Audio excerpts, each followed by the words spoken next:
अस्सलाम वालेकुम dear viewers, कैसे हैं आप लोग। This is professor Mohammad Afsal. आप लोग देख रहे हैं मेरा YouTube channel. Welcome to all of you people here on my channel. अच्छा, तो सबसे पहले तो आपको पता है मैं क्या कहूँगा, सब्सक्राइब कर दें चैनल को और बेल आइकन प्रेस कर दो और उसके साथ साथ जो है 3 बार्स खुलेंगे, ऑल नोटिफिकेशंस पे क्लिक कर देना है। व्यूवर्स, मैं एवरी लेक्चर में ये बात करता हूँ बिकॉज लेक्चर इसकी मेरे चैनल की यूनिकनेस ये है कि specially for the students of Punjab text book board या ऑल ओवर द पाकिस्तान, आप लोगों के लिए मतलब ये बात बड़ी, ये इस चैनल की यूनिक बात है कि यहाँ पर जो लेक्चर्स आ रहे हैं वो एक तरतीब के साथ आ रहे हैं, चैप्टर वाइज लेक्चर्स आ रहे हैं। और आई थिंक सो पूरी यूट्यूब पे कोई एक भी ऐसा चैनल नहीं है जहाँ पर आपको सारे पंजाब टेक्स्ट बुक बोर्ड के या all over the Pakistan boards के सारे लेक्चर तरतीब में मिल रहे हैं। ऐसा कहीं पर भी आपको नहीं मिलेगा। तो अगर ये आप चैनल सब्सक्राइब कर लेते हैं, फ्रेंड्स में भी आप इसका लिंक शेयर करते हैं, तो डेफिनेटली आपको घर बैठे केमिस्ट्री की क्लास मिल रही है, डेली बेसिस पे लेक्चर आपको मिलता चला जाएगा। तो I think you must be the member of the channel. आप लोगों को जो है सारे के सारे लेक्चर्स इसी पे मिल जाएंगे, तो एक तरतीब के साथ मिल जाएंगे, फर्स्ट ईयर के स्टूडेंट्स के लिए भी और सेकेंड ईयर के भी। और मैंने प्ले लिस्ट बनाई हुई हैं, तो आपने जो चैप्टर स्टार्ट करना, आप प्ले लिस्ट के ऑप्शन में जाएं, उस चैप्टर की प्ले लिस्ट आप ओपन कर लें तो आपको सारे लेक्चर एक तरतीब में मिल जाएंगे। तो be online students of mine. Okay, हम स्टार्ट करते हैं आज टाइम वेस्ट किए बगैर। यार, हमारा जो आज का लेक्चर है एप्लीकेशंस ऑफ हाइड्रोजन बॉन्डिंग, इसकी फर्स्ट एप्लीकेशन हमने पढ़ ली थी। आज हमने सेकंड एप्लीकेशन पढ़नी है, और जो सेकंड एप्लीकेशन है वो है solubility of hydrogen bonded molecules. Second application यार आज हम ट्राई करते हैं थोड़ा ज़्यादा कवर करने की। Solubility of hydrogen bonded molecules. यार ये शॉर्ट क्वेश्चन है, it is just a short question. अब solubility of hydrogen bonded molecules, इसमें ना शॉर्ट क्वेश्चन कैसे आएगा, discuss solubility of hydrogen bonded molecules, मतलब आप हाइड्रोजन बॉन्डेड मॉलिक्यूल की सॉल्युबिलिटी डिस्कस करें। यार जो हाइड्रोजन बॉन्डेड मॉलिक्यूल होते हैं ना, वो वाटर के अंदर सॉल्युबल होते हैं, बिकॉज आपको पता वाटर हाइड्रोजन बॉन्डेड मॉलिक्यूल है। Water is a hydrogen bonded molecule, hydrogen bonded molecule. अच्छा देखें, अगर ये हाइड्रोजन बॉन्डेड मॉलिक्यूल है तो दैट मीन्स ऐसे सारे कंपाउंड्स जिनके अंदर हाइड्रोजन बॉन्डिंग मौजूद होती है वो सारे वाटर के अंदर सॉल्युबल होते हैं। तो हम ये कहते हैं कि ऑल द अदर, मतलब वाटर के अलावा ना, all the hydrogen bonded molecules are soluble in water. Hydrogen bonded molecules are soluble in water, are soluble in water। ये सारे के सारे वाटर के अंदर soluble हैं बिकॉज ऑफ हाइड्रोजन बॉन्डिंग। ये क्या करते हैं, आपस की हाइड्रोजन बॉन्डिंग ब्रेक करके ये वाटर के साथ हाइड्रोजन बॉन्ड बना लेते हैं, जिसकी वजह से हम कहते हैं कि ये वाटर soluble हैं। ठीक हो गई बात। अब इनमें एग्जाम्पल तो दी गई हैं, अब आपकी बुक में 2 दी गई हैं, तो नोट करने की ज़रूरत नहीं है, हमने एज इट इज़ बुक से करना है। जो बुक में लिखा हुआ सेम एज इट इज़ सारा करना, उसमें कुछ भी नहीं छोड़ना। 5-6 लाइंस हैं वो अपने सारी करनी है। वैसे समझ लें, अब उसने कहा जी 2 तरह के कंपाउंड्स की एग्जांपल हम लेते हैं। एक तो हम अल्कोहल्स की एग्जांपल लेते हैं। One of them is alcohols. यार जो अल्कोहल्स होती हैं ना, आपने मैट्रिक में इनका फार्मूला पढ़ा हुआ, जिनमें OH ग्रुप होता है वो अल्कोहल्स होती हैं। ठीक है, ROH, मतलब R का मतलब जो है ना वो कार्बन की चेन है, कार्बन की चेन है, that is basically alkyl group. अब इसके अंदर कार्बन एक भी हो सकती है, 2, 3, 4, 10, 12, 50, 100, 200, मतलब जितनी मर्जी लंबी कार्बन की चेन हो सकती है। तो ये सॉल्युबल होते हैं वाटर के अंदर just because of this OH group. OH group एक ही होता है, 2 हो सकते हैं, 3 हो सकते हैं ज़्यादा से ज़्यादा। ठीक है, बहुत कम एलिमेंट्स होते हैं जिनके अंदर मोर देन 3 होते हैं, जैसा कि ग्लूकोज है, जैसा कि सुक्रोज है, कार्बोहाइड्रेट्स की फैमिली। तो OH ग्रुप की वजह से हाइड्रोजन बॉन्डेड मॉलिक्यूल्स आएंगे, और ये OH ग्रुप जो है यही वाटर के साथ हाइड्रोजन बॉन्ड बनाता है। दूसरी बात हम कर लें कार्बोक्सिलिक एसिड्स की। दूसरे जो कंपाउंड्स होते हैं, ये पहली कैटेगरी। दूसरी category carboxylic acids, carboxylic acids. यार ये जो होते हैं ना, ये होते हैं COOH। इनके साथ भी स्टार्ट में R मतलब अल्काइल ग्रुप लगा होता है, तो इसकी जो सॉल्युबिलिटी होती है ना वो इस COOH ग्रुप की वजह से होती है। ये हाइड्रोजन बॉन्ड बना लेता है वाटर के साथ। अच्छा, इसके बाद जो तीसरी कैटेगरी है वो बात करता है आपकी बुक में हाइड्रोकार्बन्स की। हाइड्रोकार्बन्स की बात की है उसने। हाइड्रोकार्बन्स का आपको पता है, जिसमें हाइड्रोजन और कार्बन होती है, हाइड्रोकार्बन्स। अब हाइड्रोकार्बन्स ये किसी सूरत में सॉल्युबल नहीं होते पानी में। ये वाले जो दो हैं ये दोनों सॉल्युबल हैं, ये सॉल्युबल हैं हाइड्रोजन बॉन्डिंग की वजह से, ये सॉल्युबल नहीं है, दीज आर इनसॉल्युबल। चाहे ये स्मॉलर इन साइज हों चाहे ये लार्जर इन साइज हों, ये चूंकि हाइड्रोजन बॉन्ड नहीं बनाते इसकी वजह से ये पानी में हल नहीं होते, कोई भी साइज हो इनका। लेकिन इनकी बात करें सॉल्युबल होते हैं ये, लेकिन जब ये स्मॉलर इन साइज हैं, मतलब soluble when smaller in size, जब ये स्मॉलर होते हैं इन साइज। अब स्मॉलर इन साइज का पहली बात मतलब क्या है, मतलब यह OH ग्रुप वहीं पे रहता है, ये R ग्रुप छोटा या बड़ा हो जाता है, इसमें कार्बन का नंबर 1, 2 या 3 है तो ये स्मॉलर कंसीडर होते हैं। लेकिन अगर इनके अंदर कार्बन का number more than 3, 4, 5 up to hundreds में चला जाए तो फिर ये लार्जर हो जाते हैं। तो कहते हैं जैसे जैसे इनका साइज बड़ा होता चला जाता है वैसे वैसे ये इनसॉल्युबल होते चले जाते हैं, क्योंकि अल्काइल पोर्शन बढ़ता है ना, तो अल्काइल पोर्शन नॉन पोलर होता है। तो कहता है एल्कोहल्स एंड कार्बोक्सिलिक एसिड्स ये जब स्मॉलर इन साइज होते हैं तो ये वाटर सॉल्युबल होते हैं, लेकिन जब इनका साइज लार्जर हो जाता है तो फिर ये वाटर सॉल्युबल नहीं रहते। चलें जी, इतना ही इसमें आप लिखेंगे। इसके जवाब में एग्जैक्टली इसी तरतीब से बातें लिखी हुई हैं, आसान है, मैं आपको भी बुक से रीड भी करवा दूंगा। अब इसे आगे चलते हैं लॉन्ग क्वेश्चन की तरफ। ये लॉन्ग क्वेश्चन है स्ट्रक्चर ऑफ आइस वाला, और यार ये काफ़ी इंपॉर्टेंट लॉन्ग क्वेश्चन है। Structure of ice long question है भाई, मैं पहले लिख देता हूँ ये क्वेश्चन आएगा कैसे। लॉन्ग क्वेश्चन है, क्वेश्चन आता है सबसे पहले वो पूछता है डिफाइन हाइड्रोजन बॉन्डिंग। क्वेश्चन की स्टेटमेंट होती है डिफाइन हाइड्रोजन बॉन्डिंग। आप पहले हाइड्रोजन बॉन्डिंग को डिफाइन करें, आप हाइड्रोजन बॉन्डिंग को डिफाइन करें नंबर 1, और फिर उसके बाद ये स्ट्रक्चर ऑफ आइस के ऊपर कैसे एप्लीकेबल है, how is it applicable, how is it applicable to the structure of ice, applicable to the structure of ice, structure of ice. अच्छा भाईजान, स्ट्रक्चर ऑफ आइस के ऊपर ये कैसे एप्लीकेबल है, ये क्वेश्चन है। मतलब टोटल 4 मार्क्स का क्वेश्चन है, 1 + 3 इसकी मार्क्स डिस्ट्रीब्यूशन है। 1 नंबर हाइड्रोजन बॉन्ड की डेफिनेशन का, 3 नंबर स्ट्रक्चर ऑफ आइस को एक्सप्लेन करने के। अब हाइड्रोजन बॉन्डिंग की आपने डेफिनेशन लिखनी है, और उसकी ना 3 एग्जाम्पल्स मैंने बताई थी, HF, NH3 एंड वाटर। इन तीनों में से कोई एक स्ट्रक्चर एज एन एग्जाम्पल आपने बनानी है उसके साथ। फिर आपने सिर्फ इतना करना है, डेफिनेशन, एक स्ट्रक्चर, और उसके बाद आपने आ जाना है डायरेक्ट स्ट्रक्चर ऑफ आइस पे। ऐसे क्वेश्चन आएगा और ऐसे आपने लिखना है। अब स्ट्रक्चर ऑफ आइस जो बुक में लिखा है एज इट इज़ आपने सारा करना है। मैं आपको समझा देता हूँ, सारा टॉपिक बहुत इंटरेस्टिंग है और बहुत ईजी भी है। और फिर जो इसका स्ट्रक्चर है, तो आई एम ब्लेस्ड कि ये स्ट्रक्चर जो है ना मुझे काफ़ी अच्छा बनाना आता है, और इंशाल्लाह आप लोगों को फिर अच्छा ही बनाना आएगा जब मैं सिखाऊंगा। तो ये जो है रादर चैप्टर 4 के जितने भी अब आगे स्ट्रक्चर्स आने हैं ना, अल्हम्दुलिल्लाह I am blessed with the art के मैं इन स्ट्रक्चर्स को बड़े अच्छे तरीके से बना सकता हूँ, और इंशाल्लाह मैं आप लोगों को भी सिखा दूंगा साथ ही। अच्छा देखें, स्ट्रक्चर ऑफ आइस, हम इसको शुरू करते हैं टॉपिक को। मैं एग्जैक्टली उसी तरतीब से बताऊंगा जिस तरतीब से बुक में लिखी हुई हैं बातें। स्ट्रक्चर ऑफ आइस, अच्छा स्ट्रक्चर ऑफ आइस की जब वो बात करता है ना, वो पहले आइस से नहीं बात शुरू करता, वो बात शुरू करता है वाटर से। इन केस ऑफ वाटर, जब हम वाटर की बात करते हैं, उसने स्टार्ट में लिखा है कि जो वाटर है, यार इसको जूम कर लेना ज़रा इस तरफ करके, आ रहा है ना ये व्यू में, ये इसको व्यू नीचे करते हैं थोड़ा सा, ओके अब आ रहे हैं, ये ज़रा चेक करते हैं, जना व्यू से बाहर जाए मुझे बता देना।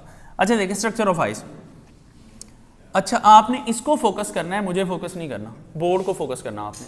अच्छा देखें स्ट्रक्चर ऑफ आइस, देखिए जब स्ट्रक्चर ऑफ आइस की बात करते हैं वो कहता है कि पहले हम वाटर की बात कर लें। इन केस ऑफ वाटर, नहीं ना करें, मैं बुक से करवाना आपको, ये बस जब मैं स्ट्रक्चर बनाऊंगा तो वो देख लें आपने कैसे बनानी, वो समझ लेना। इन वाटर, यार जब हम वाटर की बात करते हैं, ये बात मैंने लास्ट टाइम भी बता दी कि ऑक्सीजन सेंटर में होता है और इसके अराउंड 4 हाइड्रोजन्स अटैच होती हैं। वाटर के अंदर ऑक्सीजन इज सराउंडेड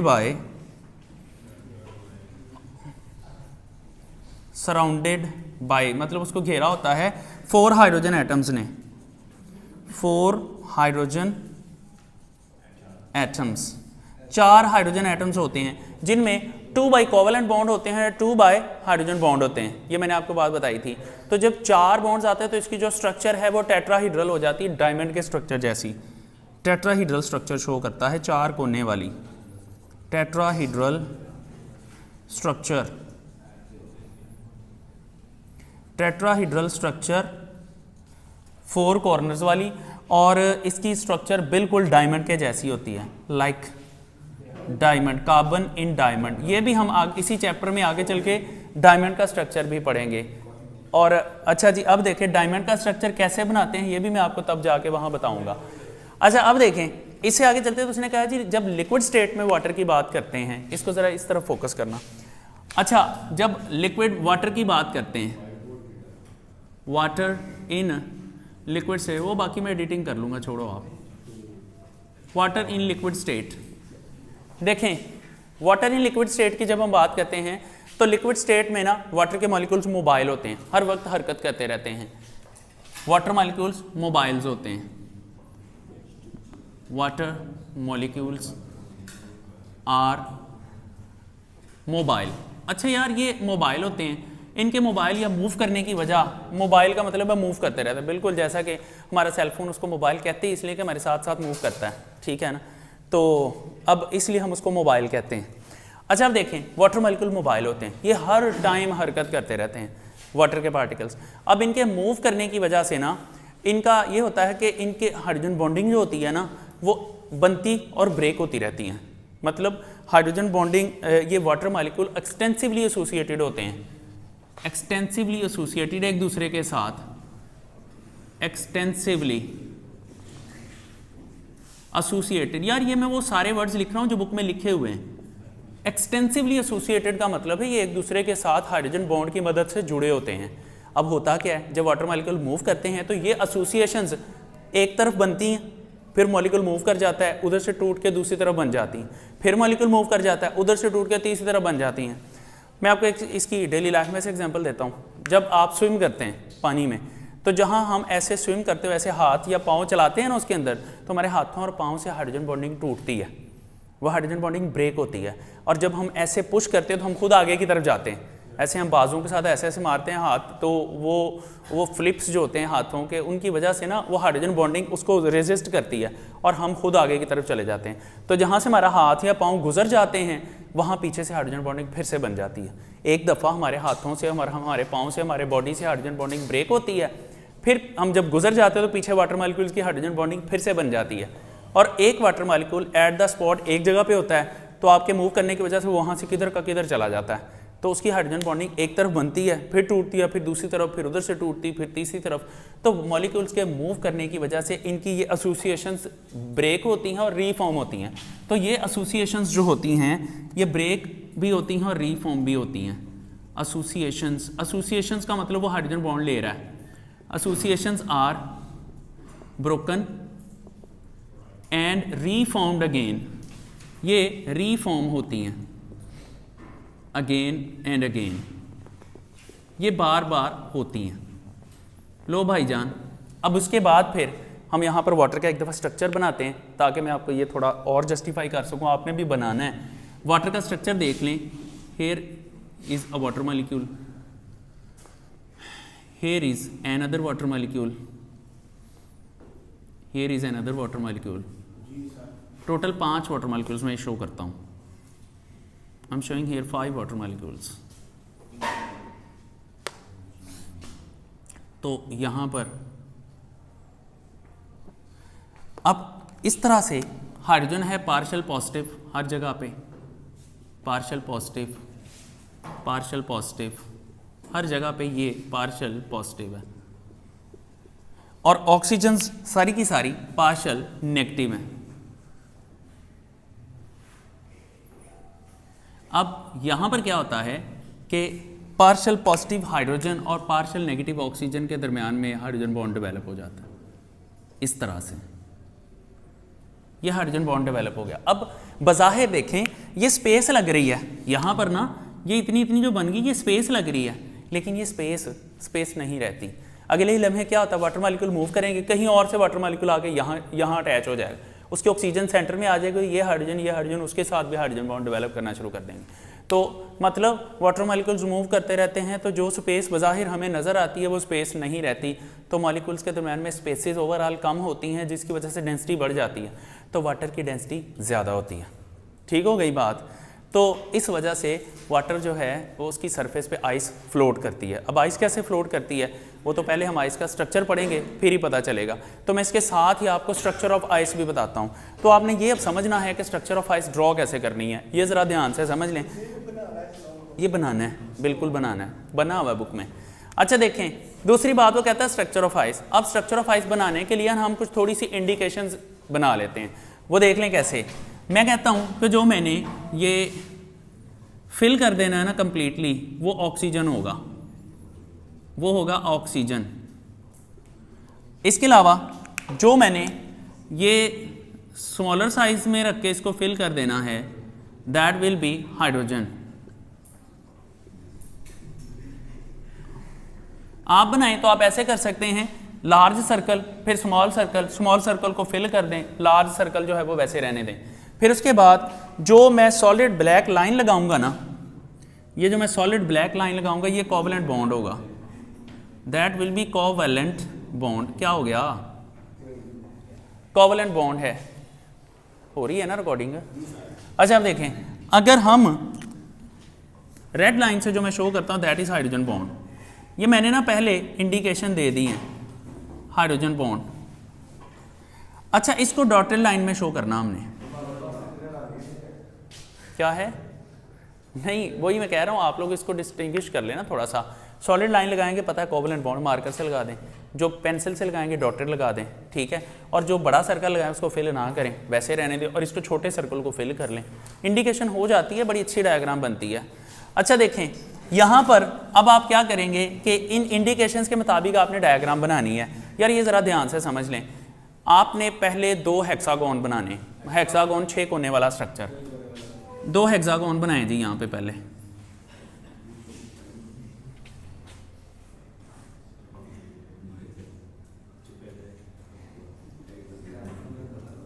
ये एक हेक्सागोन,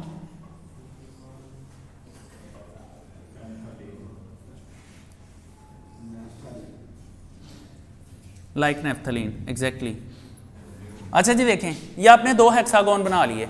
अब इसके जितने भी कोने हैं सबके ऊपर ऑक्सीजन लगा दें, जो मैंने ब्लू से इंडिकेट की हुई है। यहाँ पर एक ऑक्सीजन,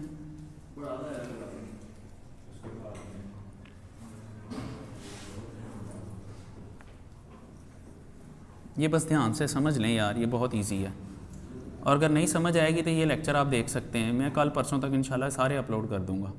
अभी मैं अपलोडिंग स्टार्ट कर रहा हूँ इस लेक्चर के बाद। वो कर लिया था कल ही।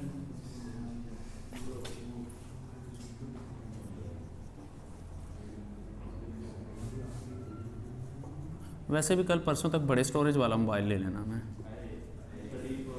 जी जी भाई। अच्छा देखें, अब ये आपने सारी ऑक्सीजन्स लगा दी। अब आपने नेक्स्ट क्या करना है, जितनी भी ऑक्सीजन हैं उन सबके दरमियान में हाइड्रोजन्स लगानी है। लें जी ताहा भाईजान, ये देखें,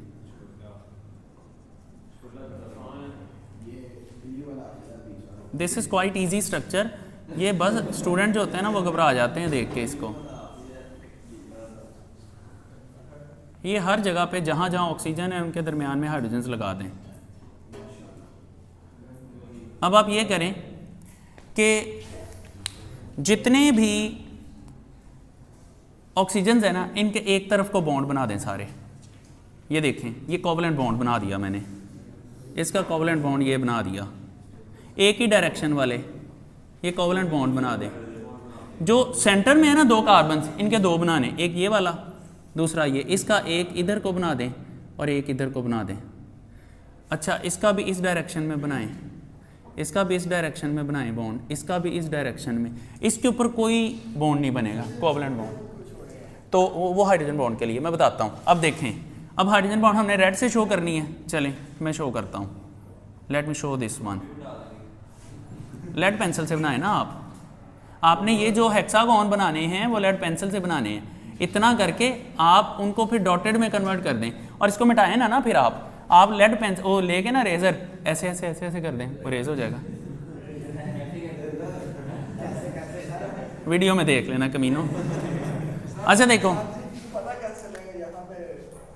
डेफिनेटली एक हाइड्रोजन बॉन्ड है, एक कोवलेंट बॉन्ड है, ठीक है ना, ये कंफर्म बात है। और आप एक ही डायरेक्शन में बनाएंगे, जिस डायरेक्शन में कोवलेंट बॉन्ड बनाने उसकी ऑपोजिट डायरेक्शन में हाइड्रोजन बॉन्ड बना देने। तो सारे कोवलेंट बॉन्ड मैंने कहा एक ही डायरेक्शन में बनाए आप, सिर्फ इन सेंटर वाले पे 2 पूरे कर देने, बाकी सब पे एक एक बनेगा और इस पर कोई कोवलेंट बॉन्ड नहीं बनेगा। अच्छा अब देखें इसमें देखें यहाँ पे, यार let me finish please, lecture का टाइम खत्म हो रहा है, मैंने ये पूरा टॉपिक करना है। अच्छा ये देखें, ये हाइड्रोजन बॉन्ड बन गया,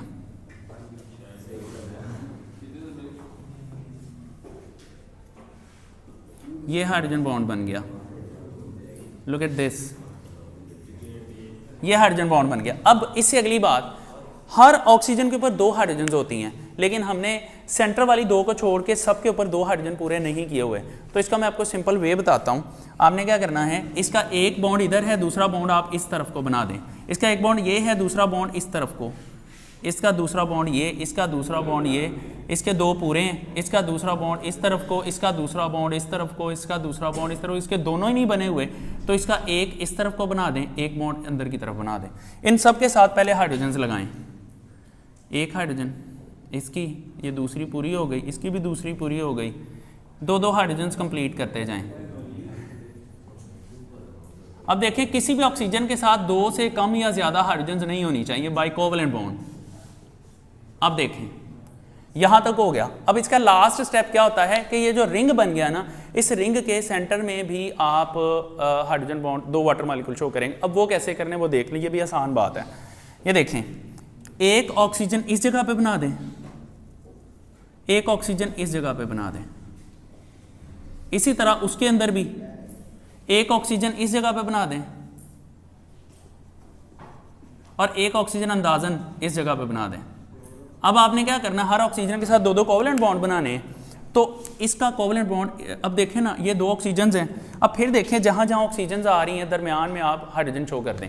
ये 2 ऑक्सीजन हैं, इनके दरमियान में हाइड्रोजन यहाँ शो कर दी। ये 2 ऑक्सीजन हैं, इनके दरमियान में हाइड्रोजन आप यहाँ शो कर दें। अच्छा जी, अब यहाँ पर जो है, यहाँ पर ये देखें ना इसको, यहाँ पर इसकी एक हाइड्रोजन इधर को शो कर दें और इसकी एक हाइड्रोजन इधर को शो कर दें। टोटल 2 ऑक्सीजन के दरमियान 4 हाइड्रोजन हो गई। अब इसमें भी ऐसा ही करें, इन दोनों के दरमियान में एक हाइड्रोजन इधर, इन दोनों के दरमियान में एक हाइड्रोजन इधर, इन दोनों के दरमियान में यहाँ हाइड्रोजन लगा दें, इन दोनों के दरमियान में यहाँ। अब इनके पहले कोवलेंट बॉन्ड लगाएं। ये कोवलेंट बॉन्ड लगाया, एक वाटर मॉलिक्यूल कंप्लीट हो गया। ये कोवलेंट बॉन्ड लगाया, ये दूसरा वाटर मॉलिक्यूल। इसी तरह से इसका कोवलेंट बॉन्ड, इसका कोवलेंट बॉन्ड, इसका और इसका कोवलेंट बॉन्ड। अब देखें, यहाँ हाइड्रोजन बॉन्ड डेवलप हो गया, यहाँ डेवलप हो गया, इस जगह पे और इस जगह पे।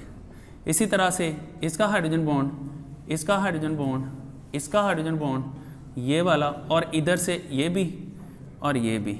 अब देखें, ये स्ट्रक्चर ऑफ आइस कंप्लीट हो गया होगा। इस तरह से हम बनाते हैं। वैसे बुक में 4 यूनिट सेल बने, आप इसमें 2 बनाएंगे। अब देखिए 6 कोने वाला स्ट्रक्चर बन रहा है, ये स्ट्रक्चर हेक्सागोन है। आइस का स्ट्रक्चर यहाँ पर हेक्सागोन है, 6 कोने वाला। हेक्सा का मतलब 6, गोन का मतलब कोने। अच्छा जी, अब यहाँ पर देखें, इसमें ये जो आपको इतनी स्पेस नज़र आ रही है यार, अब ये स्पेस लॉक हो गई है। अब इसके दरमियान में कोई वाटर मॉलिक्यूल नहीं आएगा, ये लॉक हो गई है। इसी तरह इसमें अब ये तो 2 यूनिट सेल बने। जब थाउजेंड्स ऑफ यूनिट सेल बनते हैं तो ओवरऑल होता क्या है, इसका वॉल्यूम बढ़ता चला जाता है। इसका मतलब है जो आइस है ना, वाटर की निस्बत उसका वॉल्यूम 9% मोर हो जाता है। तो हम ये बात लिखेंगे कि ice occupies 9% more volume. Ice occupies 9% more volume. Ice जो होती है 9% मोर वॉल्यूम ऑक्यूपाई करती है। ठीक होगी बात। अब वजह क्या है कि उसका यहाँ पर स्पेसिस की वजह से वॉल्यूम बढ़ता जा रहा है। तो यार एक बात है, जब वॉल्यूम बढ़ेगा तो डेंसिटी तो कम होती है ना। Ice has lower density, ice की डेंसिटी लोअर है। Ice has lower density, ice की डेंसिटी लोअर है, जिसकी वजह से इट फ्लोट्स, ये फ्लोट करती है on the surface of water, ये वाटर की सरफेस पे फ्लोट करती है। तो यहाँ पर ना क्वेश्चन 2 तरीक़ों से पूछा जा सकता है। इसका पहला तरीका है कि जी आइस 9% मोर वॉल्यूम क्यों ऑक्यूपाई करती है। मैं यहाँ लिख देता हूँ इसका क्वेश्चन। क्वेश्चन आता है ice occupies 9% more volume than water, more volume than water. Why? Why? यार यही क्वेश्चन थोड़ी स्टेटमेंट चेंज करके भी पूछा जा सकता है, और ये क्वेश्चन थोड़ी स्टेटमेंट चेंज करके भी पूछा जा सकता है, और वो जो स्टेटमेंट चेंज है वो क्या होगी कि जी why ice floats on water. Answer same है दोनों के लिए, why ice floats on water. अब ये भी शॉर्टकट, दोनों का आंसर सेम है, मतलब वॉल्यूम ज़्यादा होता है, उसकी वजह से डेंसिटी कम होती है, और जिसकी वजह से सरफेस के ऊपर आके फ्लोट करना शुरू कर देती है। अच्छा, इसके अलावा ना एक और छोटी सी बात है, वो बात क्या है, वो है कि पॉन्ड्स एंड लेक्स जो होती हैं, जो झीलें वगैरह हैं, बहुत ज़्यादा ठंडे इलाकों में जो आबी हयात है वो कैसे ज़िंदा रहती है। मतलब देखें ना, पानी फ्रीज़ हो जाएगा तो जानवर तो मर जाएंगे। तो क्वेश्चन है कि एक्वेटिक लाइफ कैसे प्रोटेक्टेड रहती है। हाँ जी, the question is how aquatic life remains protected in colder areas,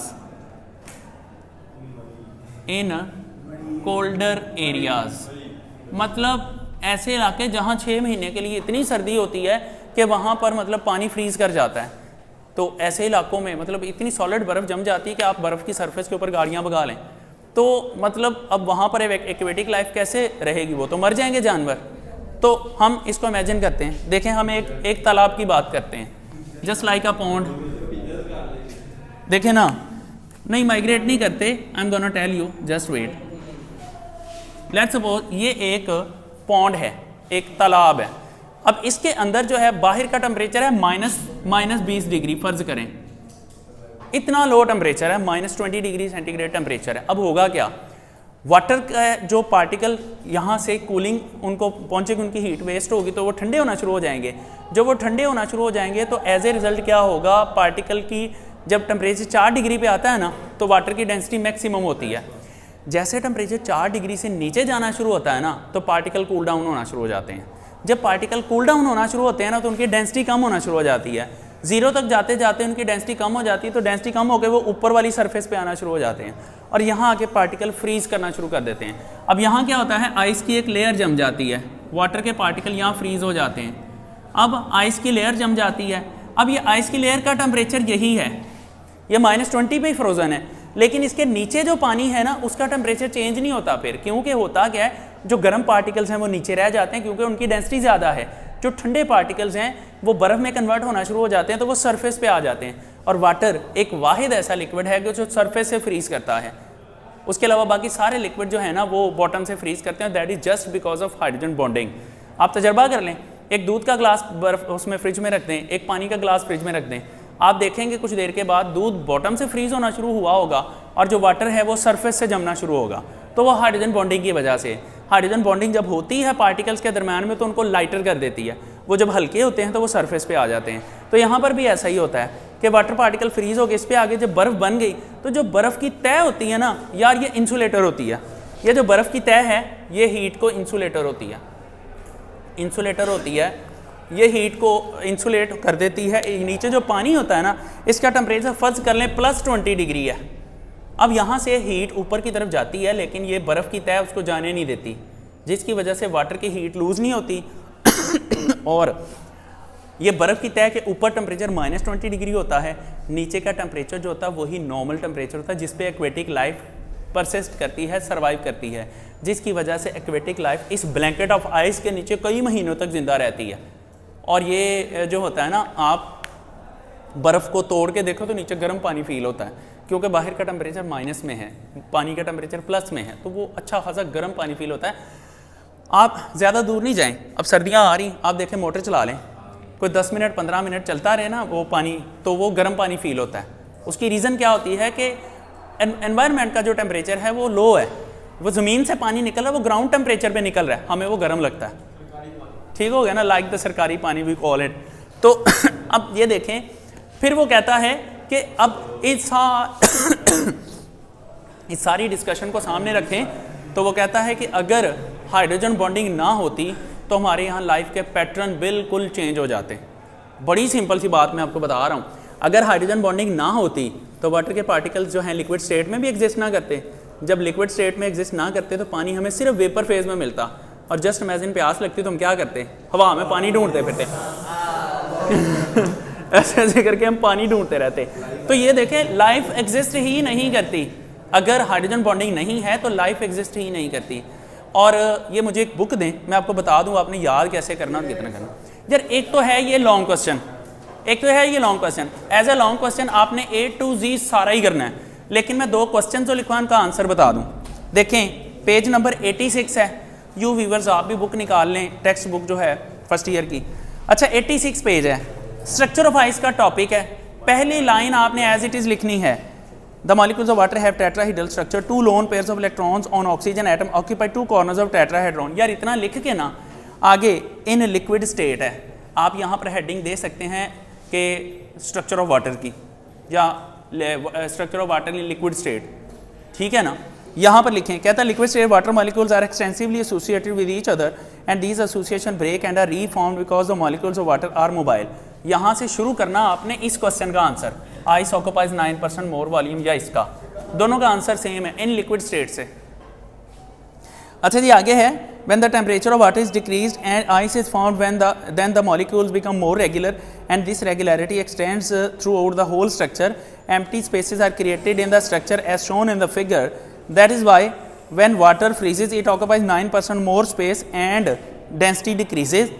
The result is ice floats on water. इतना इस शॉर्ट क्वेश्चन का आंसर होगा। अगर ये शॉर्ट क्वेश्चन आ जाए ये वाला तो इतना इसका आंसर याद करना आपने, अदरवाइज लॉन्ग में तो पूरा ही करना है। अब आगे वाला सेंटेंस देख लें, कहता है the structure of ice is just like that of A diamond because each atom of carbon in diamond is at the centre of tetrahedron just like the oxygen of water molecule in ice. ये जब आप diamond का structure पढ़ेंगे तो आप इस sentence की समझ आ जाएगी। अब इससे आगे ये जो क्वेश्चन है ये वाला, how aquatic life remains protected, अगले पेज पे जो वेरी फर्स्ट लाइन है वहाँ से इसका आंसर शुरू होता है, पूरा पैरा लिखना है इसके जवाब में। इसके जवाब में पूरा पैरा लिखना है। लेक्चर का टाइम ख़त्म हो गया, आप इसको यहाँ से नोट कर लें, रीड खुद कर लें, मेरे से बाद आप डिस्कस कर लें अगर कोई प्रॉब्लम आती है तो। The lower density of ice से लेकर बिल्कुल एंड तक जहाँ फॉर मंथ्स लिखा हुआ है, जहाँ लिखा हो ना फॉर मंथ्स, यहाँ तक आपने इसका आंसर करना है और last paragraph as it is आपने लिखना है, ठीक है ना। तो दिस इज़ हाउ गाइस हम इसको क्लोज करते हैं यहाँ पर। And guys thank you very much for watching the video. आप सबसे पहले लाइक करें, शेयर करें फ्रेंड्स के अंदर इसके लिंक को, ताकि बाकी लोगों का भी भला हो जाए। सब्सक्राइब करें, बेल आइकन प्रेस करें, उसके बाद ऑल नोटिफिकेशंस पे क्लिक कर दें और उसके बाद अपना ख्याल रखें। थैंक यू वेरी मच, अल्लाह हाफिज़।